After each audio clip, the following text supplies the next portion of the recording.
Thank you, Yurik, for joining us here in CT Confidential. It's such a pleasure to have you. I know you're really busy. How are you doing? I'm doing good. First of all, thank you to you. It's an honor, a pleasure to be here with you. I'm happy to share my story with you and talk with you about everything that's going on. Thank you. Fantastic. I know there's a lot to you to be told. It's a great human interest story, especially now with all the social unrest and learning about other cultures, other people. And you and I, we're going to talk about boxing first and foremost. And thank you for this opportunity. You have a fight coming up January 30th. Uh, how are you doing? What place in your camp are you right now? I've been in camp honestly since March, since because I moved to with the COVID. I was in France, so I've been training all year round. But it's very hard to get fights, with the COVID. And I always build my life around boxing. So my life is really training and stay ready as much as I can. So there are a couple of fights that I supposed to do couldn't happen. I had a couple of fights in the USA back to California. I couldn't come because of my students, my visa. I couldn't with the COVID. I couldn't come back. But now I have the opportunity to go fight in Mexico for the WBA international title. I want to thank Thomas Lamana, who is a promoter who gave me the opportunity to go to fight there. So which is January 30 in Mexico, Hermosillo. That's the city, I think, Hermosillo. So I'm feeling great. I just have to lose a couple of pounds. I'm ready to go. You look in perfect shape. How has it been? You just mentioned COVID affecting not only the fights, but with all the shutdowns, openings, and shutdowns. Tell me a little bit about finding sparring partners. How has that come along? So the good thing with being friends is that I have my own boxing place that I have access 24/7, where I can really bring younger fighters who have no place to train, so they can come train with me and help each other. So that's honestly the COVID haven't been too hard on me on the training, so I'm able to have enough sparring and be able to train properly in a boxing gym. That's at that point that's a good thing. Haven't been fun. You mentioned difficulties, locking down because of the visa, but also at this point in time, you're not even registered as an opponent. You don't have an opponent for January 30th. How does that? Who are you looking at? Have they sent you any probable opponents? How does that work? You know how boxing goes. To find an opponent, especially when it's a title fight, the WBA have to approve the fighter. So we send them a couple of fighters. So we just got information for a fighter. I think his name is Jose something. So he's the guy who have 13 fights. He only have one losses against a guy from Golden Boys, I think. So it was, split decision loss. He have most of his fight he won. It was by knockout. So we got him locked in, which is news. And now we were just waiting to, to figure out last things and ready to go. Yeah, but in Mexico usually they just put.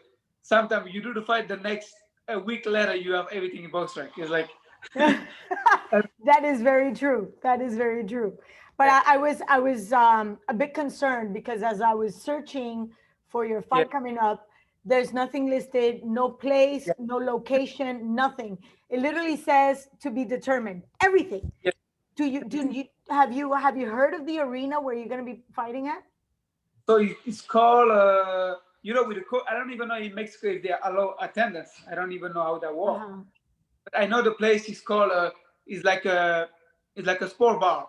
They Okay. usually so I have a last this Saturday they had an event also there. So it's like a sport bar and they have is a I'm not sure about if they allow public at this. We have the place, everything set up. Good. Go. Yes. One technical question. They Yes. just locked down a lot of America, especially the US in particular. I'm talking about the American continent. They've locked down the influx of foreigners, especially coming from France, England, Italy. So they have to go through a whole quarantine. They have to have the COVID test being negative for no more than 3 days. How are you handling that? So the Hermosillo is very close to the American border. I should go to Arizona, but I'm not gonna fly to America. I'm gonna fly in Mexico and stay in Mexico the whole. So I'm not coming to the United States. So I don't have to. So that's the reason why I'm fighting in Mexico. So in Mexico, I'm gonna do the test like just 2 days before to leave, and hopefully be negative, and then just fly out there. They don't require as much restriction as United States. What about any bubble? Will you get into a bubble?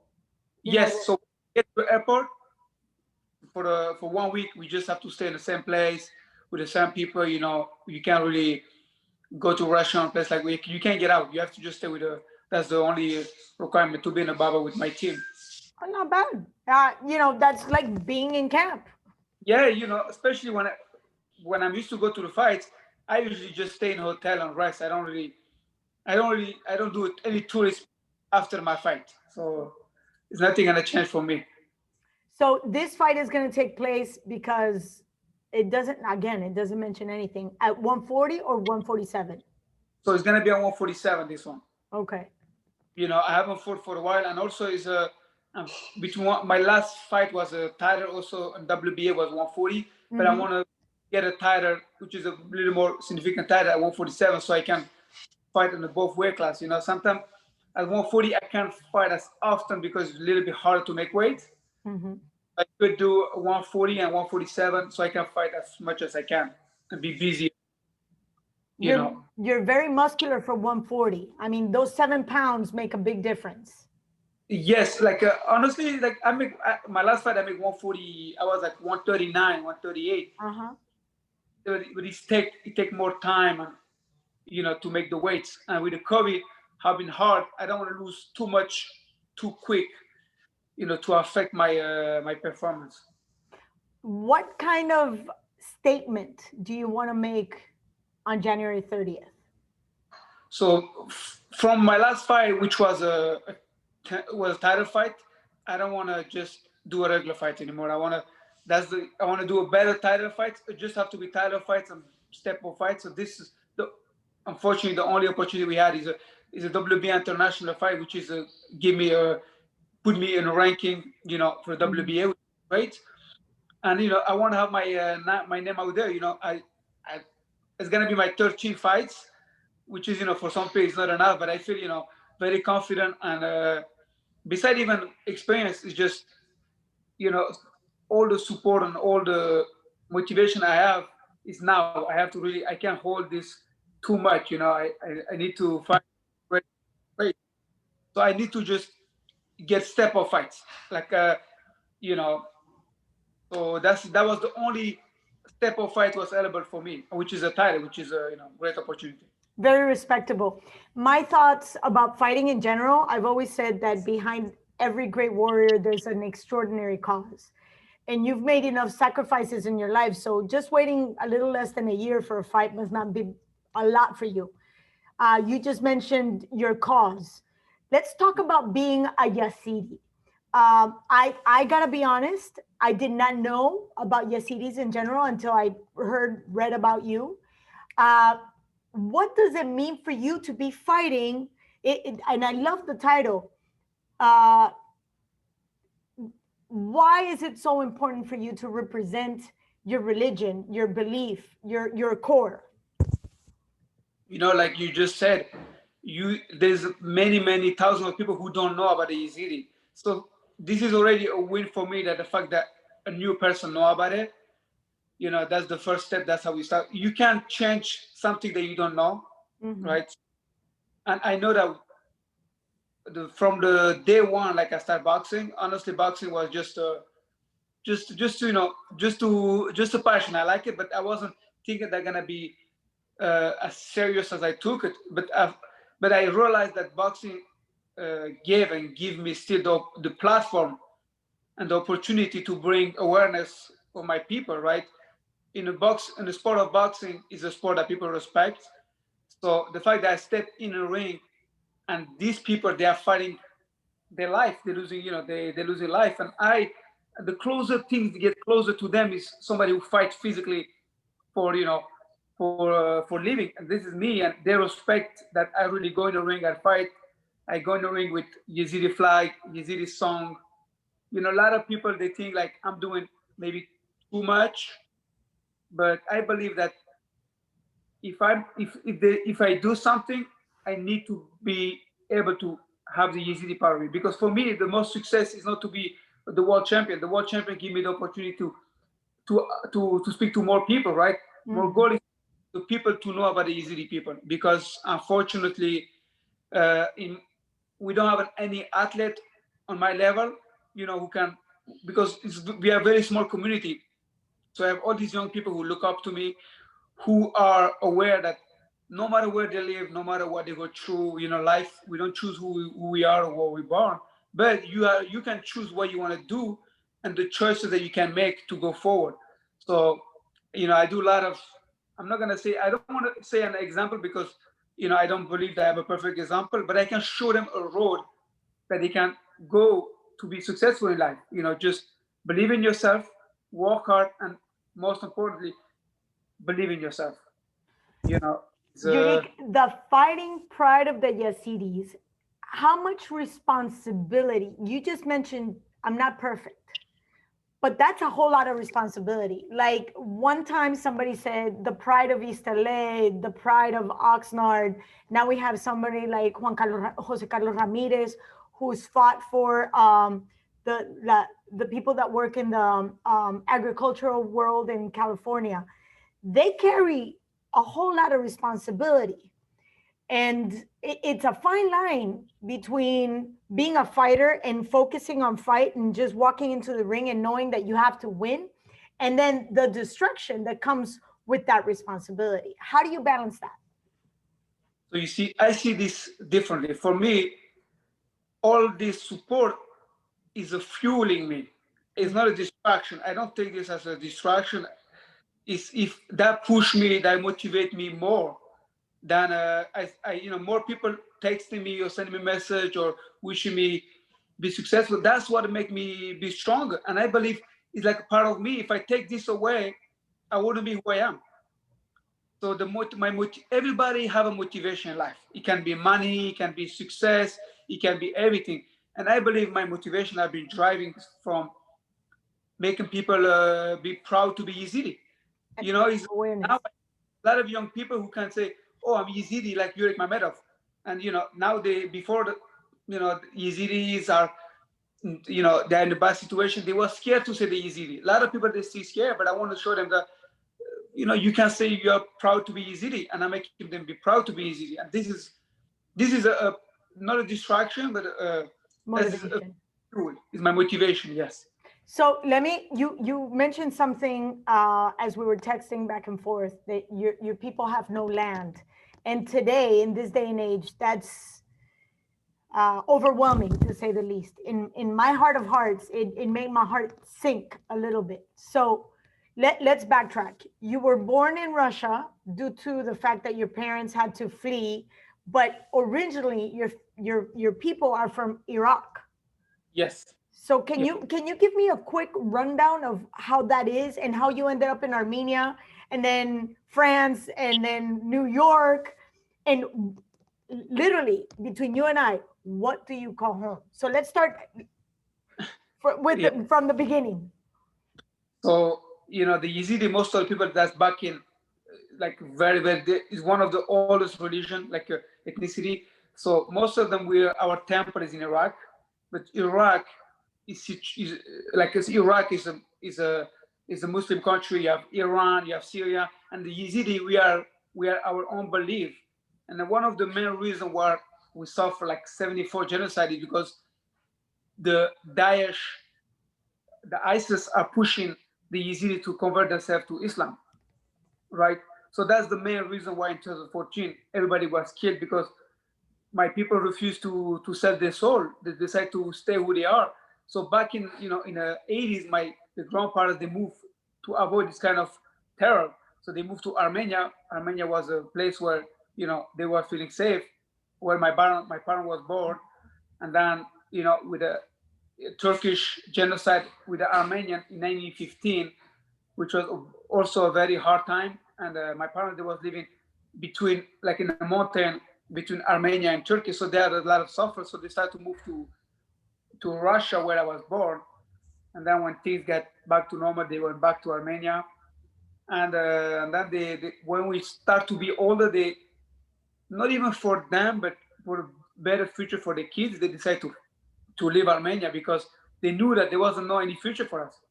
So then we went to Germany in 1908 as a refugee politic. People who know Germany, Germany is a very tough country. They don't take a lot of politics. They don't take a lot of immigrants. So after 2 years, we receive a letter. You have 24 hours to leave the country. And my parents, all the sacrifice they did, it was no way to go back. So we had to hide places to make sure that you don't come to take us in the morning, and then we find people to drive us to Belgium, which is the closest country. And then we lived in Belgium for like 1.5 years, but it was also very tough, so we couldn't get any statue. So my parents decided to move to France in 2000. In 2000, we arrived in France, and France was was a little bit easier to us to fit into French. So they accept us. They give us, in 2005, they give us French citizenship. And you asked me a question, if I call home, I will call France home, because not because I like France or I love France, because that country give my parents and me a home, a place to stay. So, I'm very grateful to France to give us the opportunity that my parents live today, where I'm now today. And that's where things start. When I was young in France, I wasn't speaking French. So, how kids are. I was getting a lot of bully because I want to speak French. They get mad, So I started to get into, small fights. And then I decided to learn how to defend myself. So then I find a boxing gym just to get to know how to defend myself, nothing more. And then after 6 months, I was doing good. My coach asked me, if you want to do a competition. I said yes. So maybe 20 people from my boxing gym, we did a competition. And I was the only one who went to the final and who won the whole tournament with no experience, with 6 months in boxing. I'm like, wow, okay. It's not that I like it. I feel like I'm good at it. So, when you win, it's only a motivation to do better. So, and then I keep going.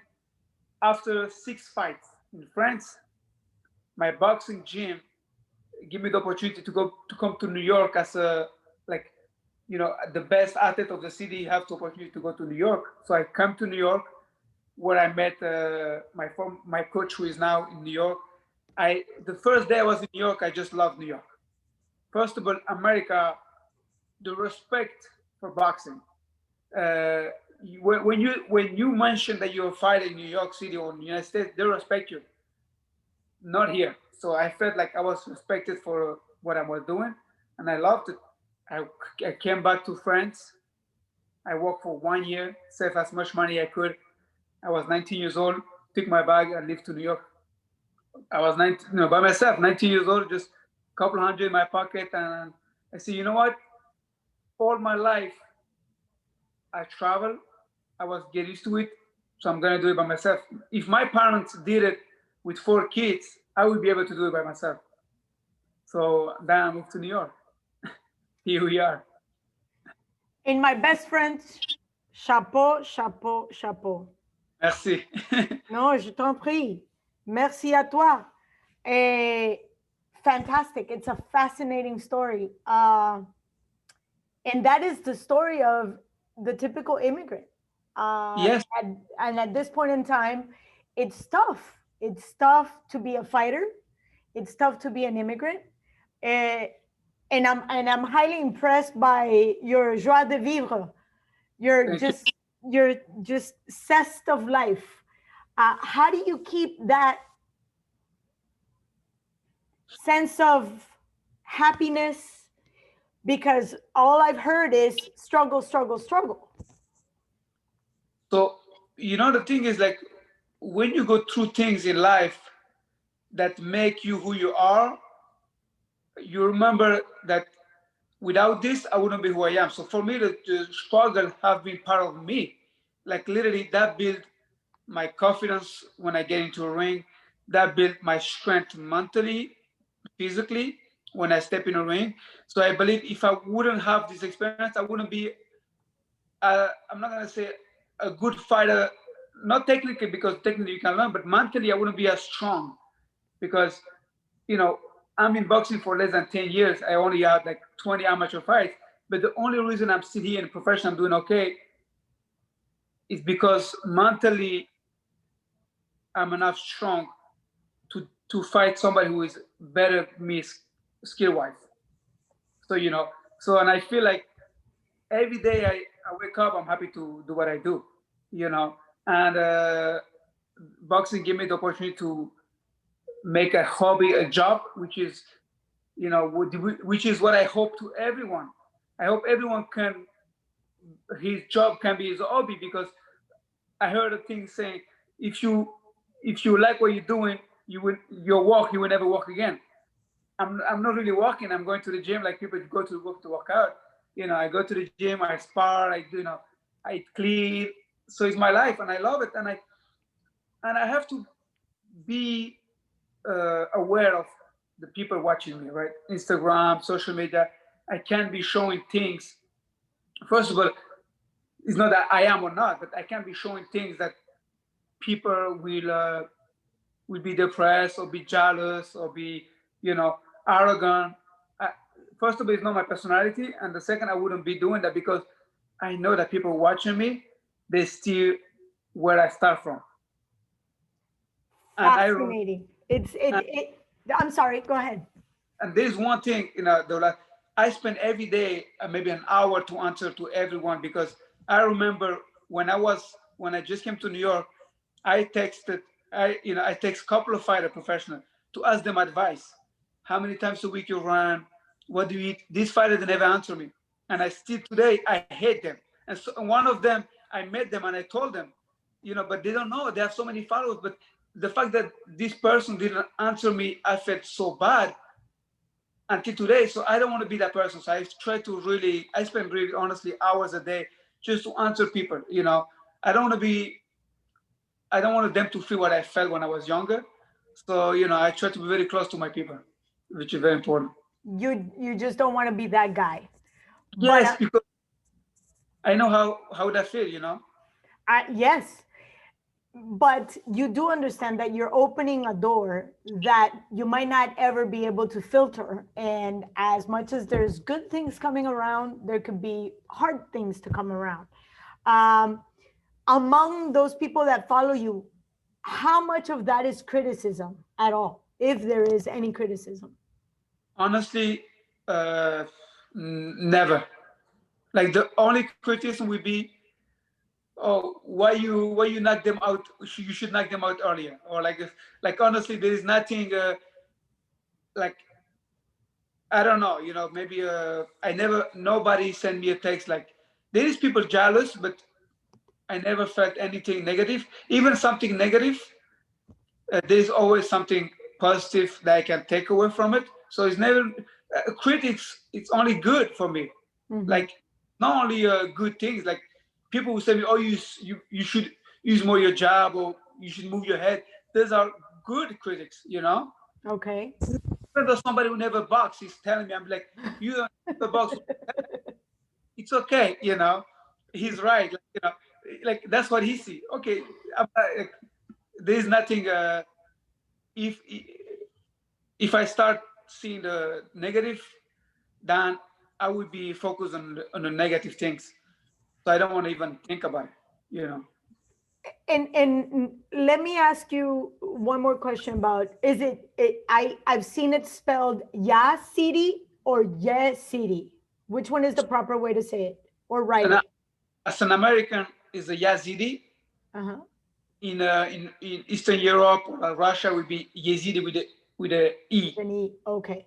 But it's the same. But the right meaning is Yazidi. You know, if you put Yazidi in Google, you're gonna see more of it. Okay. So how how is that so different from other religions, if you don't mind me asking, from your standpoint? So you know, the religions are, you know, every religion have its own beliefs, own you know, prophet or whatever. And we believe in the sun, which is, my tattoo I have here. Okay. So it's a so old religion as an ancient. So there wasn't a God or Bible, or there wasn't things like this. So when they wake up in the morning, they see the sun give you life, they give you light. They were seeing the fruit. There was, if you have if you put a fruit and or something, it's not gonna grow if there is no sun, right? So for them, that was the sign of life. Okay. So they want to wake them up in the morning. So that's really, and we also have the peacock, which is for them a symbol representative to sun, which is the color, and the peacock is one of the five angels, Tausi Malak. That's what we believe in.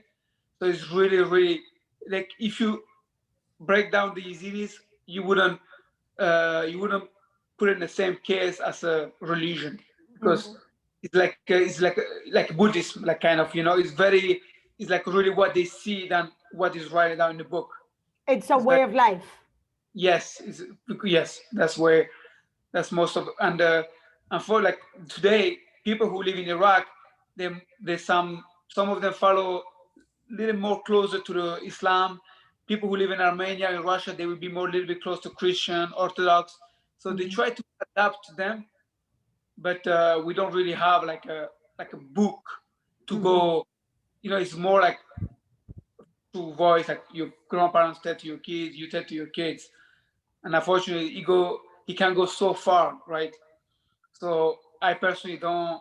I speak it, but I can't write it because there is not really a school to go learn how to write. Oh. One of the goals, like, also I can mention in France, what I'm doing is, so we try to, I work with a friend like Yazidi TV called Lalash TV, where I put a lot of information. I try to, my goal, like right now in 2020 is to 21. We're trying near Paris to build a school that people can go at least once a week, that they can bring their kids, have a Yazidi, like a school, like teach them, the alphabet or like word, beside the French school. So that's one thing I want to do, is build a little school in France to be able to teach them, where they can go and learn about religion, about our, about everything. Your culture. Rich Yes. culture. Yes. Yeah. Well, Yeah. I am so pleased that you're looking forward to doing something for others that is very, I'd say, necessary. Humanity needs to find its kindness, and the kindness comes from within. I also have my foundation. I don't know, if I Oh, have a foundation, no. Don't Be Sorry, Be Careful Foundation, and I also my clothing brand called Don't Be Sorry, Be Careful. So every single clothing that I've been selling from this website go to the foundation, and that foundation helps kids in camp from Greece, from Iraq, from Iran, in Russia, in Armenia, and we're gonna use this foundation to build the school in France. So that's where I spend most of my time besides boxing. That is, so it's Don't Be Sorry, Be Careful. Which is my nickname in boxing. Whatever happened to the Fighting Pride of Yazidi? I thought that was your nickname. That's why people call me. They call me Fighting Pride of Yazidi, But Don't Be Sorry, Be Careful. That's my boxing nickname. And the person who I am is Fighting Pride of Yazidi. Okay. And to me, you're Yurik. Correct. Yes. Fantastic. Yeah. So in the global things, Europe in general, at this point in time, has not had great stardom. I mean, out of Anthony Joshua, who's actually making a name for himself. And when we look at France, they've had certain amount of, I'd say, stars that have represented the country, but not of late. Have you found support from the French audience at all? Actually, yes. I have done a lot of TV appearances here. Actually, tomorrow I have another. I'm going to be appearance on TV because I want to fight for the French title. That's one of not because I want to just have the title, because I feel like France did a lot for me, and I want to be grateful for them. I want to, and to winning this title would be very important for me. So we're trying to work on that for maybe summer. And yeah, it's honestly in France. So the fact that I was for me to be able to make a noise in the United States, it's a little bit much harder because there's so much talent, there's so much people. Mm-hmm. But France, with my story, my background from New York, so it's The a little bit more, foundation. my foundation is more, a little bit more easier to be aware, to make some noise. So in France, I have a lot of good community and good good name in France, which helps to get fights here in the future.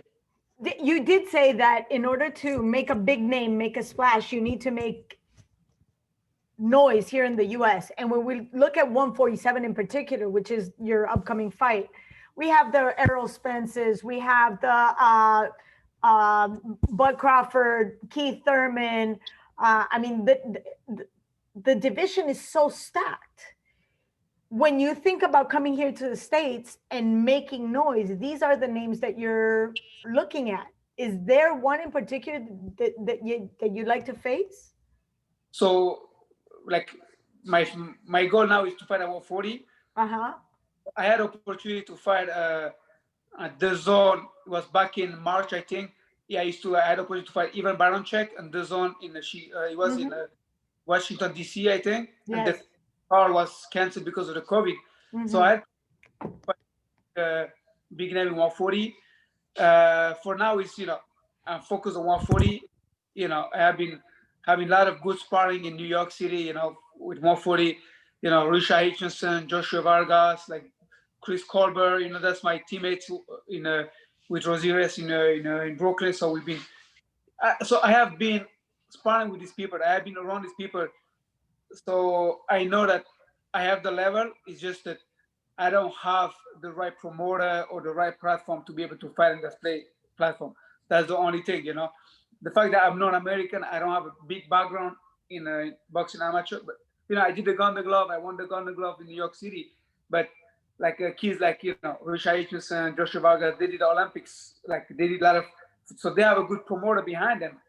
So the only reason I haven't get opportunities is because of the promotion company that I don't have behind me. But it's gonna come. It's just I just have to get one opportunity. Like in saying life, like you can try 1,000 times, but you need to be right once. You need to be right once. And I know that if I'm gonna come, what I have to win and show them, and then everything's gonna open. It's just all about staying ready and wait opportunity. It's gonna come because I already had a couple opportunity, but unfortunately the COVID, and in Europe they give me the opportunity to fight. What is his name? The 147 who just fought from UK. He have his 147. He just fought in the UK, and his father is he's a black guy, very strong. 147. He fought boxer too. I forgot his name, but Okay, I'm gonna look it up. Yeah, but he just fought. He won. It was for I think it was WBA European or something like this. It was a title too. So I couldn't do it. The COVID. The opportunities are there. It's just we're waiting for the right one and we make some noise. Well, let me look it up real quick. At 147, he fought. Yes, it's from the UK, from DAZN, from Mushroom Boxing. I can say it right now. Mikey Garcia, Champari, Michael Kavaliuskas? No, from the UK. What is his name? Oh, Avanesian. No, but No. He's a black guy, young black guy. Like he have tattoos everywhere. Oh, you're thinking Gervonta Davis. No. No? He's and his father, he's a very popular fighter too. He used to be from the UK. He fight for Mushroom. Well, we gotta look it up. Matchroom has so many fighters, but I'm telling you right now, I am going to make my mission right now is to make sure you make all the noise possible, because it will be a great story to tell, and just you're so entertaining. You have a great personality, and more important, a great cause. So I do look forward to seeing you on January 30th. I mean, do you have any idea where this is going to be broadcasted? I think he's I have to check out, but I know he's broadcasted. You know, I'm gonna tell you right now the name. He's Yes. tak tak tak, because I know Conor Ben. Oh, Ben, yes. So they wanted me to. I was opportunity to fight him, Conor Ben. Yeah, that's all. But it was on 140. So my team wanted me to stay at 140. That's the reason we don't take that fight. That was 147. and he's young. He's a 24-year-old, and yes, he's from the UK. Yeah, Conor Ben. And he fought Sebastian Formella, and he fought last November. So Yep. he's due for a fight soon. 5'8", 173 meter 73. Yeah, we had to see. You know, he's so that was 147, but we want to Stay at 140. 140 down and go up. Well, So, the one thing I look forward to is seeing you on January 30th. Hopefully, you can send me the information of where we can catch up with you, where we can see you. And if we want more information about your foundation, where can they find this information? don't be sorry, be careful on Instagram. We have the page, or Yurik Mamedov in Instagram, Facebook, Twitter, all over the place. So I'll make sure that everybody gets it. And Yurik, thank you so much. Best of luck. Stay in touch and let me know where we can watch it so I can tell your fans and my fans so they can keep track of your career. And I do hope that you get back to New York soon enough so we can see a lot more of you. Thank you so much. I really appreciate your time. Thank you. Thank you for being here with CT Confidential, okay? Best of luck, bonne chance, jusqu'à la prochaine. Merci beaucoup à vous aussi. Au revoir. Merci.